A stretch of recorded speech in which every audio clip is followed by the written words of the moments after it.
A few years ago, I was spending some time with friends exploring old, supposedly haunted places. We were at the Adesto First Presbyterian Church, where a girl named Julia Legare was buried in her family mausoleum in 1852. People reported hearing unearthly screams time and time again, but never investigating the cause of it. 15 years later, when they opened the door to the mausoleum to enter the next family member who had died, they found her corpse huddled in the corner next to the door, arms outstretched as if trying to find the exit. Well, my friends thought it would be a funny idea to shut the giant stone door, which was originally open, behind me and pick me up in the morning. The bastards left me there. I tried and tried using all of my strength, but I couldn't budge it. It had taken 4 people to put it in place. In the dark, I resigned myself to the night ahead of me. Now, I normally don't frighten easily, but sitting there in the relatively small space, surrounded by a looming pressure that I couldn't begin to explain, the darkness itself seemed to try to consume me. From all around, it felt like weight was pressing against my skin, making it hard to even breathe. I sat in the dark for what must have been hours. Then I heard the scratches. They were faint at first. I was sure it was my imagination, but soon they became more and more frantic as time passed. I huddled up in one of the corners farthest from the door and tried to cover my ears, but nothing could stop the growing cacophony. This all may have lasted for just a few minutes, but each second was an unbearable eternity. Then, a loud scream echoed through the darkness.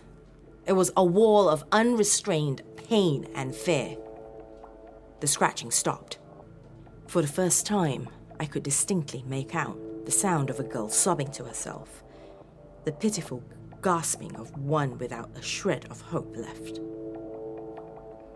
I felt such sorrow at the moment, such pain, that I think I forgot how to be afraid. In my heart, all her suffering seemed to resonate. Inexplicably, I found myself apologizing aloud for everything that had happened to her.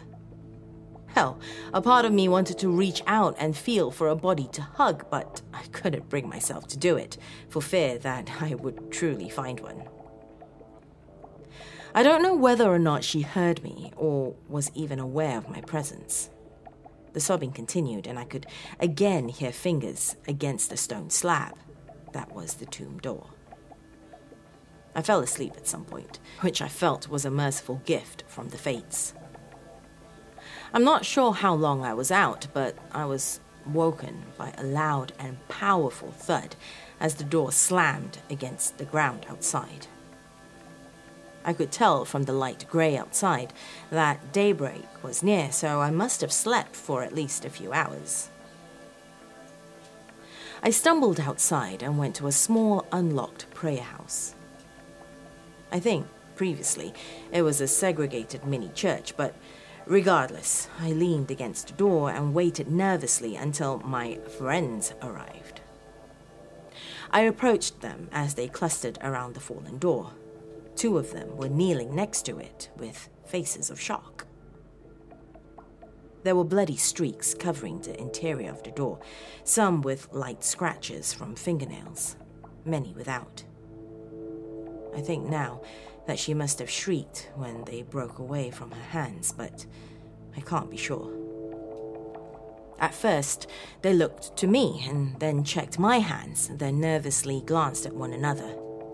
I was rightfully pissed with them and told them every detail of what I remembered, wanting them to know what I had been put through.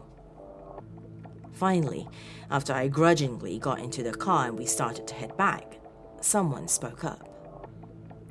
My friend said to me, "We were afraid to say anything, but look at your face." I later found out that many times people had tried to permanently seal the entrance to the mausoleum, including enough heavy locks and chains that it would require heavy equipment to remove it, only to have it found torn open with the door lying on the ground once more. This was in the 1980s, the last attempt of many through the decades. It seemed like some force was ensuring that it was impossible to ever repeat the mistakes of the past. This is something I am understandably quite grateful for, but to this very day, I am chilled to the bone when I think of what happened that night. When I reached from the back seat and adjusted the rearview mirror, I saw that there was blood caked on my face, just like the streaks upon the stone slab.